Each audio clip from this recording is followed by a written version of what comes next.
नमस्कार दोस्तों, मैं अर्चना यादव आप लोगों का साहित्य ब्रिगेडियर मंच पर हार्दिक स्वागत करती हूँ। आज हम पाश्चात्य काव्यशास्त्र से कुछ महत्वपूर्ण प्रश्न लेकर आए हैं। चलिए इनको हल करते हैं। प्रश्न संख्या 1 है, पाश्चात्य समीक्षा के प्रथम समीक्षक थे प्लेटो, लोंजाइनस, अरस्तु, होरेस। इसका सही उत्तर होगा प्लेटो। अगला प्रश्न है, लोंजाइनस ने काव्य की सुंदरता में कितने काव्य दोष माने हैं? 7, 5, 2 या 3? इसका सही उत्तर होगा 3। अगला प्रश्न है, पीबी शैली के अनुसार कल्पना है, ब्रह्मस्वरूप है, आत्मा की शक्ति है, नैतिक शक्ति है या काव्य के लिए अनावश्यक है? आइए देखते हैं इसका सही उत्तर क्या होगा। इसका सही उत्तर है नैतिक शक्ति है। अगला प्रश्न है, लोंजाइनस ने उदात्त के कितने स्रोत माने हैं? 8 स्रोत, 10, 5 या 3?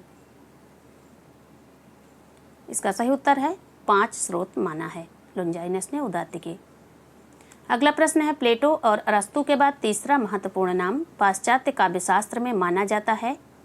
क्रोंचे, लोंजाइनस, कॉलरिज, इलियट?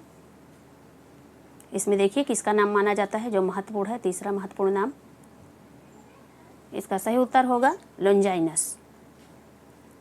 अगला प्रश्न है, पेरिइप्सुस के रचनाकार हैं अरस्तु, प्लेटो, इलियट या लोंजाइनस?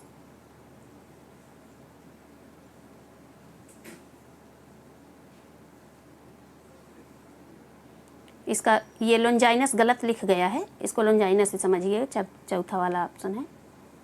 इसका सही उत्तर होगा लोंजाइनस। ये इसका चौथा उत्तर है, सही उत्तर है। लोंजाइनस की जगह लजाइनस हो गया, टाइपिंग में मिस्टेक हो गया है। अगला प्रश्न है, मिथक का सामान्य अर्थ है पौराणिक आख्यान, ऐतिहासिक गाथा, मिथ्या कथा या पशुओं से संबंधित कथा? मिथक का सामान्य अर्थ है मिथ्या कथा। आइए अगला प्रश्न देखते हैं, दार्शनिक यथार्थवाद का प्रवर्तन किसने किया? ये पाश्चात्य काव्यशास्त्र का बताया जा रहा है, पूछा जा रहा है कि दार्शनिक यथार्थवाद का प्रवर्तन किसने किया? मार्क्स, लेनिन, डेकार्ट तथा लॉक या लेमार्क? दार्शनिक यथार्थवाद डेकार्ट तथा लॉक ने प्रवर्तन किया। अगला प्रश्न है, लोंजाइनस के अनुसार निम्न में से कौन सा काव्य दोष नहीं है? अभिजात पद रचना, भावाडंबर, बालेयता या बागाडंबर? इसका सही उत्तर है अभिजात पद रचना। आइए अगला प्रश्न देखते हैं, किस काव्यशास्त्री ने काव्य की भर्त्सना करते हुए उसे समाज से बहिष्कृत करने का विचार दिया? इसका सही उत्तर है वर्ड्सवर्थ होगा, रिल्के होगा, प्लेटो होगा या कॉलरिज होगा? तो इसका सही उत्तर जानते हैं प्लेटो। अगला प्रश्न है, कुत्सित यथार्थवाद के प्रवर्तक कौन हैं? Freud, Adler, Flaubert, Descartes?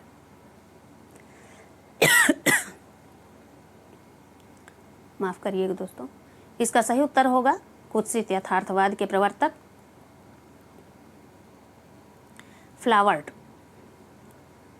आइए अगला प्रश्न देखते हैं, मिथकीय समीक्षा का सबसे समर्थ प्रवक्ता किसे माना जाता है? आगे था मिथक का अर्थ पूछा था, सामान्य अर्थ, और यहाँ पे पूछ रहा है मिथकीय समीक्षा का सबसे समर्थ प्रवक्ता किसे माना जाता है? वर्ड्सवर्थ, कामू, नार्थप फ्राई या मार्क्स? इसका सही उत्तर होगा नार्थप फ्राई। इन्होंने मिथकीय समीक्षा का इनको सबसे समर्थ प्रवक्ता माना जाता है, नार्थप फ्राई को। साहित्य में उदात्तवाद के विरोधी पक्ष के रूप में रोमांटिसिज्म का प्रयोग किसने किया था? मैथ्यू अर्नाल्ड ने किया, फ्रेडरिक श्लेगल ने किया, रिल्के ने किया या टी.एस. इलियट ने किया? इसका सही उत्तर होगा फ्रेडरिक श्लेगल। इयोन और सिम्पोसियोन नामक कृतियाँ किसकी हैं? इयोन और सिम्पोसियोन नामक कृतियाँ हैं प्लेटो की, अरस्तु की, लोंजाइनस की या एलन टेट की। ये दोनों कृतियाँ हैं प्लेटो की। आइए अगला प्रश्न देखते हैं। अरस्तु के परवर्ती व्याख्याकारों ने विरेचन का निम्न में से एक अर्थ नहीं किया है। अर्थपरक, कलापरक, नीतिपरक या धर्मपरक। इसका सही उत्तर होगा अर्थपरक। अगला प्रश्न है आरोचकी, मत्सरी, सातृष्णाभ्यवहारी, तत्व अभिनिवेशी आदि विविध प्रकार हैं। आलोचना के हैं या मनोविकारों के हैं, निबंधों के हैं या आलोचक के हैं। इसका सही उत्तर है आलोचक के हैं। अगला प्रश्न है निम्न में से प्लेटो की रचना कौन सी है? पेरिइप्सुस, पेरिपोइटेकस, इयोन या तनाव। इसमें है प्लेटो की रचना इयोन। अगला प्रश्न है अधिकांश मिथकों का वर्ण विषय होता है। वर्ण विषय, ये गलत टाइपिंग हो गया है। अधिकांश मिथकों का वर्ण विषय होता है। अधिकांश मिथकों का वर्ण विषय होता है जीवन के विकास क्रम की व्याख्या प्रस्तुत करना, प्राकृतिक व्यवस्था तथा ब्रह्मांड की आदिम व्याख्या प्रस्तुत करना, वैज्ञानिक उपलब्धियों के सारहीनता प्रतिपादित करना या प्राचीन सामाजिक व्यवस्था की ओर पाठक को प्रेरित करना। इस प्रश्न का सही उत्तर देखते हैं कौन सा होगा? जीवन के विकास क्रम की व्याख्या प्रस्तुत करना इसका सही उत्तर होगा।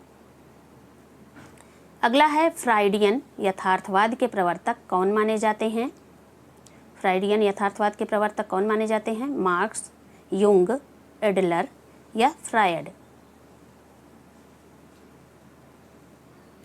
आइए देखते हैं इसका सही उत्तर क्या होगा। फ्रायड। फ्रायड और फ्राइडियन मिला हुआ है, इससे तुरंत ही देखते पता चल जाता है कि इसका उत्तर यही होगा। अगला है सहजा अनुभूति या अभिव्यंजना को मानव मन की आंतरिक प्रक्रिया कौन मानता है? मैथ्यू बर्नार्ड मानते हैं, वर्ड्सवर्थ मानते हैं या क्रोंचे मानते हैं या कॉलरिज मानते हैं। इसका सही उत्तर होगा क्रोंचे। क्रोंचे ने सहजानुभूति या अभिव्यंजना को मानव मन की आंतरिक प्रक्रिया माने हैं। अगला प्रश्न है बायोग्राफिया लिटरेरिया किसकी कृति है? क्रोंचे की, कॉलरिज की, टी.एस. इलियट की या वर्ड्सवर्थ की। बायोग्राफिया लिटरेरिया यह कृति है कॉलरिज की। अगला प्रश्न है निर्वैयक्तिकता का सिद्धांत किसका दिया हुआ है? ड्राइडन का है, वर्ड्सवर्थ का है, इलियट का है या कॉलरिज का है।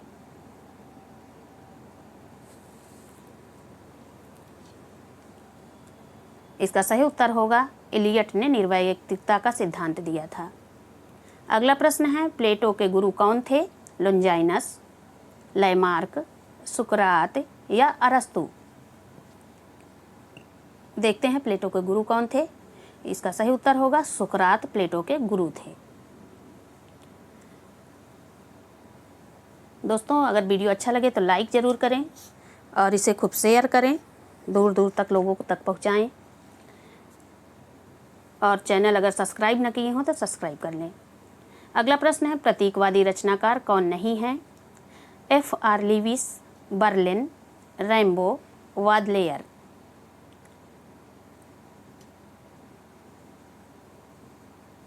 इसका सही उत्तर होगा F.R. लीविस प्रतीकवादी रचनाकार नहीं हैं और ये तीनों लोग हैं बर्लिन, रैम्बो और वाडलेयर।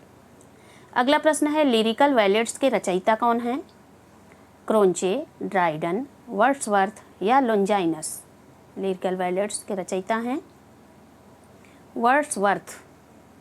हिंदी में लिरिकल बैलेड्स में किसने कविताएं लिखी है? आप लोग इसको कमेंट बॉक्स में ज़रूर दीजिएगा।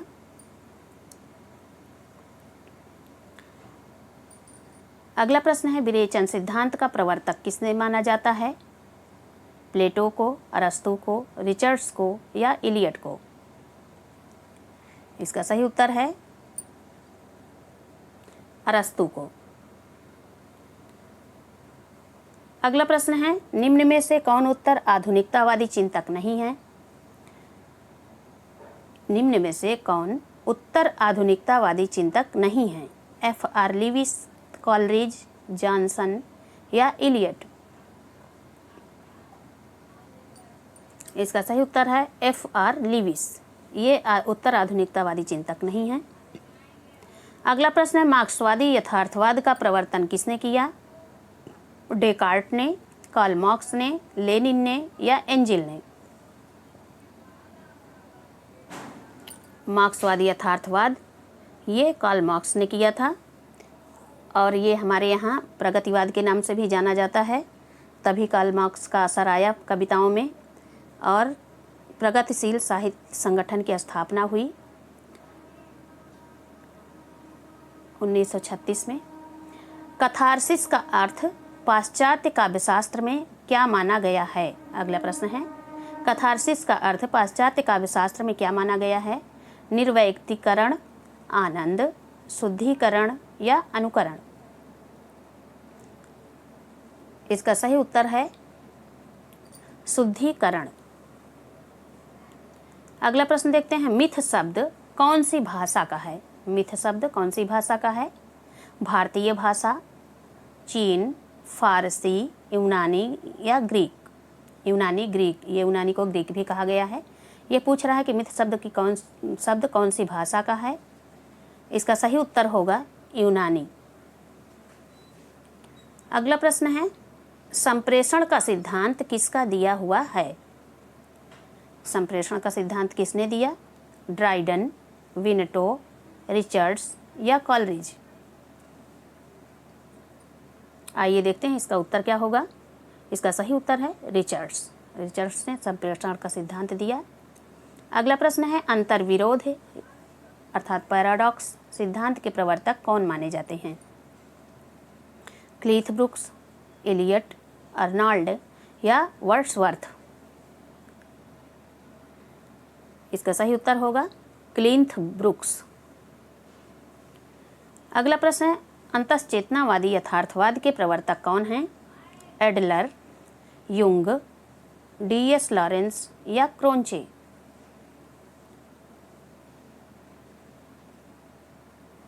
इसका सही उत्तर होगा डी.एस. लॉरेंस। दोस्तों, हिंदी में अंतश्चेतनावादी कविताएं किसने लिखा है इसको ज़रूर बताइएगा और उनके नाम भी टाइप कर दीजिएगा। मलारमे और वर्लेन किस तरह के रचनाकार हैं? मार्क्सवादी रचनाकार हैं, स्वच्छंदतावादी रचनाकार हैं, बिंबवादी रचनाकार हैं या प्रतीकवादी रचनाकार हैं? इसका सही उत्तर है प्रतीकवादी। अगला प्रश्न है, प्लेटो के संपूर्ण चिंतन के केंद्र में क्या था? आदर्श राजा का निर्माण, आदर्श कवि निर्माण, आदर्श अनुकरण निर्माण या आदर्श राज्य निर्माण? इसका सही उत्तर है आदर्श राज्य निर्माण। ये प्लेटो के संपूर्ण चिंतन के केंद्र में था। अगला है, प्रसिद्ध पाश्चात्य विद्वान प्लेटो का समय है ईसा पूर्व 427 ईस्वी से ईसा पूर्व से 350 ईसा पूर्व तक। ये ईस्वी हो गया है, इसको ईसा पूर्व समझिएगा। दूसरा है ईसा पूर्व 427 से ईसा पूर्व 347 और तीसरा है ईसा पूर्व 227 से ईसा पूर्व 127 और ईसा पूर्व 327 से ईसा पूर्व 447। इसका सही उत्तर आइए देखते हैं क्या होगा। ईसा पूर्व 427 से ईसा पूर्व 347 ये समय पाश्चात्य विद्वान प्लेटो का माना जाता है। अगला प्रश्न है, निम्न में से एक त्रासदी का अंग नहीं है? मंगलाचरण, विचार, कथानक या चरित्र? निम्न से एक त्रासदी का अंग नहीं है। इसका सही उत्तर होगा मंगलाचरण। आइए अगला प्रश्न देखते हैं। अगला प्रश्न है, स्वच्छंदतावादी विरोधी आलोचना का आरंभ किसने माना? किसने आरंभ किया इसमें है। इसका सही उत्तर देखते हैं, ऑप्शन देख लेते हैं पहले। वर्ड्सवर्थ होंगे, कॉलरिज होंगे, इलियट होंगे या रिचर्ड्स होंगे। इसका सही उत्तर होगा स्वच्छंदतावादी विरोधी आलोचना का आरंभ रिचर्ड्स ने किया था। अगला है द न्यू क्रिटिसिज्म पुस्तक के रचयिता कौन हैं? इलियट, क्लिंथ बुक्स, वारेन या जॉन क्रो रैंसम। इसका सही उत्तर होगा जॉन क्रो रैंसम। अगला प्रश्न देखते हैं। कल्पना मानव मस्तिष्क की बिंब विधायनी शक्ति है। शक्ति में तालब बिसा होगा, ये गलत टाइप हो गया है। यह पंक्ति किसकी है? रिचर्ड्स की है, लोंजाइनस की है, कॉलरिज की है या वर्ड्सवर्थ की है? कल्पना मानव मस्तिष्क की बिंब विधायनी शक्ति है। इसका सही उत्तर होगा कॉलरिज, ये उनका कथन है कॉलरिज का। अगला प्रश्न है। अरस्तु ने त्रासदी को कितने भागों में बांटा है? 10 भागों में, 6 भागों में, 11 भागों में या 7 भागों में? आइए इसका सही उत्तर देखते हैं। इसका सही उत्तर होगा 6 भागों में। अगला प्रश्न है। कल्पना को काव्य की आत्मा मानने वाले विचारक का नाम बताइए, जो नीचे विकल्प में दिए हुए हैं। आइए देखते हैं विकल्पों को। ड्राइडन, मिल्टन, कॉलरिज या क्रोंचे। इसका सही उत्तर होगा कॉलरिज। कल्पना की काव्य को आत्मा मानने, कल्पना को काव्य की आत्मा मानते हैं कॉलरिज। क से कल्पना, क से कॉलरिज।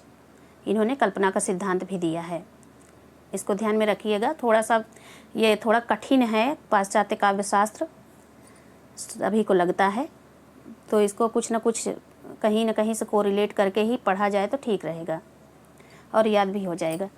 अगला प्रश्न है। अनुकरण को सत्य से 3 गुना दूर किसने माना है? कॉलरिज ने, सुकरात ने, प्लेटो ने या लोंजाइनस ने? इसका सही उत्तर होगा प्लेटो। प्लेटो, इसको हम ऐसे ही याद किए थे, अनुकरण को सत्य से 3 गुना दूर यानी 3 प्लेट दूर रख दो। अगला है। अर्थमीमांसा सिद्धांत के प्रवर्तक माने जाते हैं कॉलरिज, ड्राइडन, जॉनसन या रिचर्ड्स? अर्थमीमांसा सिद्धांत के प्रवर्तक माने जाते हैं रिचर्ड्स। आइए अगला प्रश्न देखते हैं। अगला प्रश्न है। कविता को भावों का सहज उच्छलन किसने माना है? इलियट ने, क्रोंचे ने, ह्यूम ने या पेन ने? इसका सही उत्तर होगा इलियट ने। इलियट ने कविता को भाव का सहज उच्छलन माना है। अगला है। द वर्ड्स बॉडी कृति किसकी है? लीविस की, फॉक्स की, क्रो रैंसम की या क्रोंचे की? यह कृति है क्रो रैंसम की। आइए अगला प्रश्न देखते हैं। कविता मनोवेगों का सहज उच्छलन है, यह मत किस विचारक का है? वर्ड्सवर्थ का, क्रोंचे का, रिचर्ड्स का या कॉलरिज का?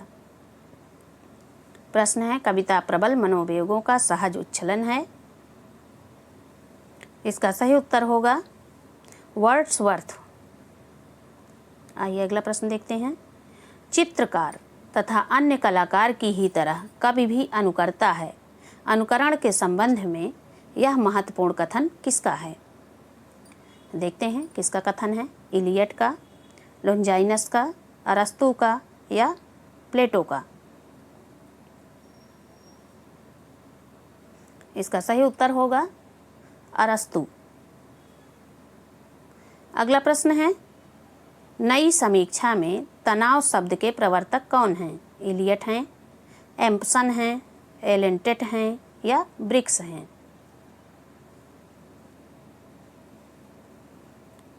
इसका सही उत्तर देखते हैं, क्या होगा नई समीक्षा में तनाव शब्द के प्रवर्तक?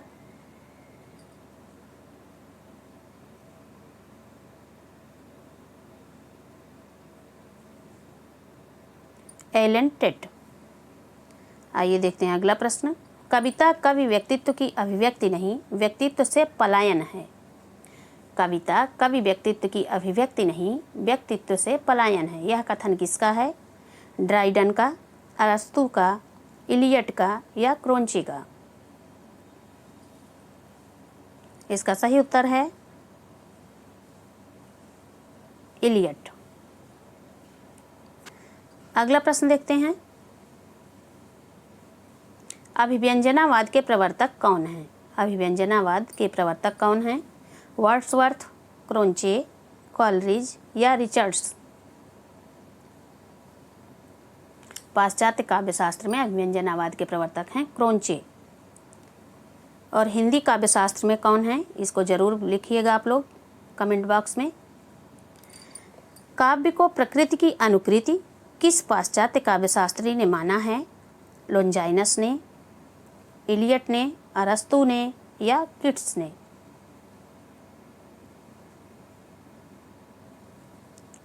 आइए देखते हैं, आज का अंतिम प्रश्न है और इसका उत्तर क्या होगा। तो काव्य को प्रकृति की अनुकृति माने हैं अरस्तू। दोस्तों बहुत बहुत धन्यवाद आप लोगों का पूरा वीडियो देखने के लिए। जय हिंद, जय हिंदी।